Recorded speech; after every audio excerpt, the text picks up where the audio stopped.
Thank you very much, sir, for the wonderful insights. Now I will invite Dr. Srikanta, the physician, scientist, and social worker from Samatvam Trust. Shri Hari Om, Shri Hari Om. Shri Sadashiva Samarambam, Shri Shankaracharya Madhyamam, Shri Asmadacharya Puryantam, Vande Guru Paramparam.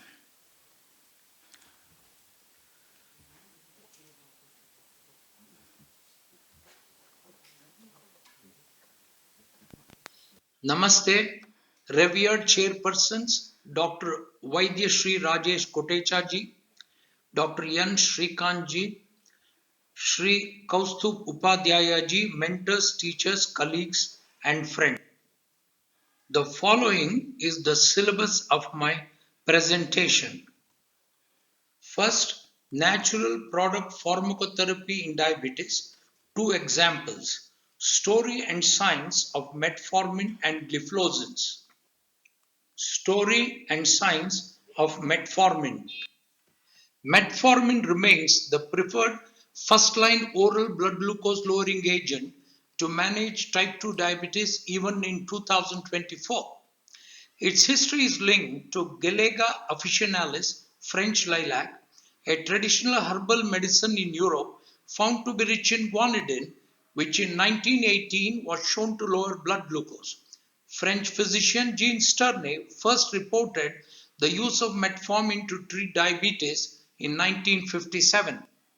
6 decades after its introduction in diabetes treatment, metformin has become the most prescribed glucose lowering medicine worldwide with potential for further therapeutic applications. Its pleiotropic therapeutic benefits extend to obesity, non alcoholic fatty liver disease, atherosclerosis, Alzheimer's disease, PCOS, aging, cancer, antimicrobial action, and gut microbiome modification.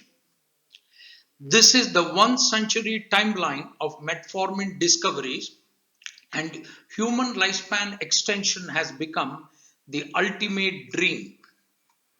Regarding the cellular and molecular mechanisms of action of metformin, metformin reduces hepatic glucose production via both AMP kinase dependent and AMP kinase independent mechanisms, along with additional gut related mechanisms. AMPK is a protein complex composed of 3 subunits. When bound to adenosine monophosphate, AMPK is activated. Next, story and science of gliflozins. SGLT2 inhibitors, gliflozins, are a novel class of oral hypoglycemic agents considered a star in the treatment of type 2 diabetes with associated cardiovascular and renal benefits. Its history is linked to Malus pumila, which contains florezin, a polyphenol that is naturally found in the apple skin and the bark of the apple tree. In 1835, French chemists isolated florezin from the bark of the apple tree. In 1886, German physician Joseph von Mering demonstrated the glucosuric effect of florezin. He postulated that the action of florezin occurs in the kidney, hypothesis proved by Oskar Minkowski. Only in 2013, more than 130 years later, SGLT2 inhibitors were introduced into the market for diabetes treatment. Florezin is the progenitor of contemporary SGLT2 inhibitors, canagliflozin, dapagliflozin, empagliflozin, and the likes. Besides blood glucose lowering, the pleiotropic benefits of SGLT2 inhibitors are numerous and ever growing. They include weight loss, lower blood pressure, improved cardiovascular outcomes, reduced stroke risk, reduced cancer risk, and improved renal outcomes. Other pleiotropic benefits of SGLT2 inhibitors include anti-inflammatory effect, increase of hemoglobin, decrease all-cause mortality, decrease insulin resistance, and attenuation of fatty liver. The cellular and molecular mechanisms of action of glyphosins include binding to SGLT2 protein in the luminar membrane of the proximal renal tubule, glycosuria, osmotic diuresis, reduced plasma volume, reduction of blood pressure, reduction of oxidative stress and inflammation, providing cardiac and renal protection. This slide illustrates the three-dimensional structure of the SGLT2 protein and the inhibitor binding site. With this information in the background, now let us move on to the scientific basis of Ayurvedic diabetes therapy, molecular targets of Ayurvedic anti-diabetes formulations. All of us know that insulin resistance and beta cell dysfunction are the two core defects of type 2 diabetes, both genetically and environmentally mediated. However, over the years, multiple pathogenetic loci and components of type 2 diabetes pathogenesis have been further elaborated. They include decreased insulin secretion, decreased incretin effect, increased lipolysis, increased glucose reabsorption, decreased glucose uptake, neurotransmitter dysfunction, increased hepatic glucose output, and increased glucagon secretion.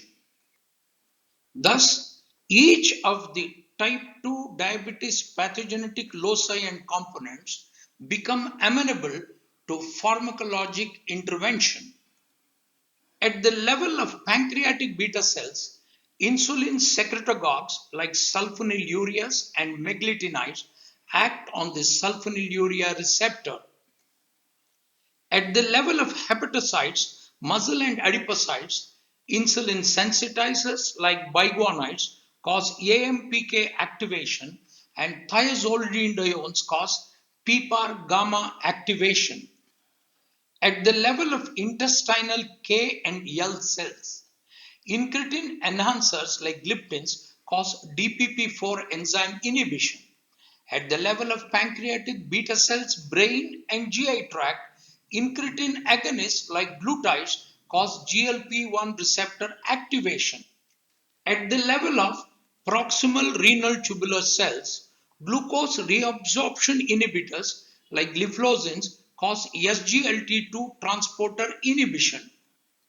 At the level of small intestinal enterocytes, carbohydrate absorption inhibitors like AGI cause alpha glucosidase enzyme inhibition.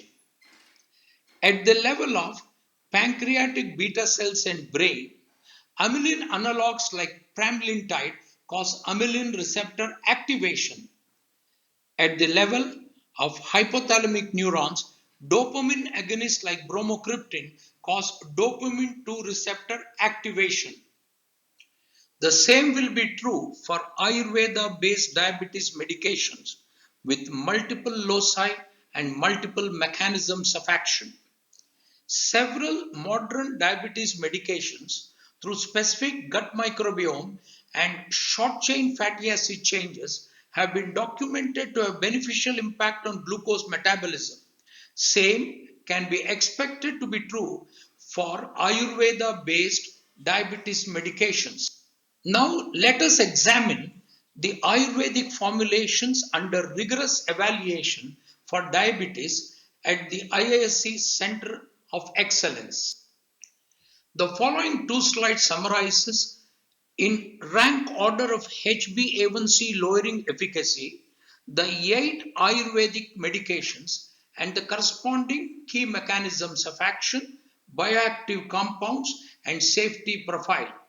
These include Berberis aristata, Philanthus emblica, Terminalia cebula, Agale marmelas with HbA1c reduction of 1.5% to 0.7%, Terminalia bellerica, Cydrus deodara, Hollerina antidysentrica, Cyprus rotundus with HbA1c reductions from 1.0 to 0.5%. In this context, it is very important to note that the reported mean HbA1c reduction for modern diabetes medication is also in the range of 2 to 5%, with insulin injections going up to 3%. Now, let us look at the list of promising Ayurvedic bioactive phytochemicals for diabetes therapy. For this analysis, we started with our 8 Ayurveda based plant medicines, then listed 20 major phytochemicals from each plant through compilation from published literature, resulting in a total of 160 Ayurveda based phytochemicals or bioactives. Then, using artificial intelligence algorithms, we identified 12 most promising phytochemicals for T2D management based on the rank order of efficacy and safety, with potential for future research, development, and effective translation to evidence based integrative medicine clinical practice. Summarized on the next 4 slides are the most promising bioactives and their corresponding in vitro studies, in vivo studies, clinical trials, and market availability along with their molecular structure.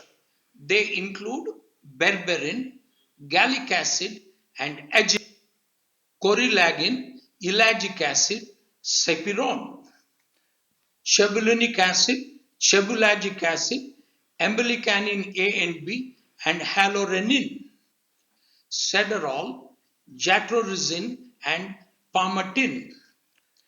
Finally, few observations on modern techniques in Ayurveda drug discovery, reverse pharmacology, network pharmacology, and systems biology.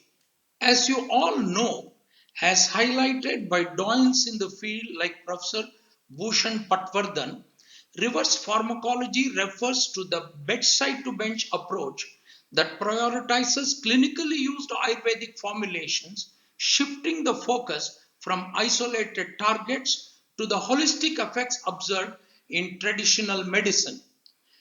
As explained very simply, reverse pharmacology is progression of science from men to mice to molecule and involves traditional knowledge and clinical use, preclinical animal studies, and mechanism of action and drug development. On the other hand, forward pharmacology or current conventional pharmacology is progression of science from molecule to mice to men and involves target discovery and high throughput screening, animal testing and preclinical studies, and clinical trials and human use. In reality, both these scientific approaches are complementary and synergistic. Next, as you all know, systems biology is an approach in biomedical research to understanding the larger picture, be it at the level of the organism, tissue, or cell, by putting its pieces together. Thus, it is a holistic rather than a reductionist approach to biology. Again, as you all know, network pharmacology is a systems level approach that aims to understand the complex interactions between multiple bioactive compounds and their molecular targets within a biological system.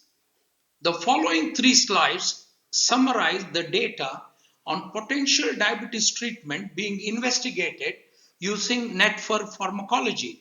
They include phytochemical bioactives such as berberin, gallic acid, resveratrol, and disogenin, mangiferin, quercetin, copticin, dihydromircetin, gymnamic acids, 4-hydroxyisoleucine, curcumin, and chandraprabhavati.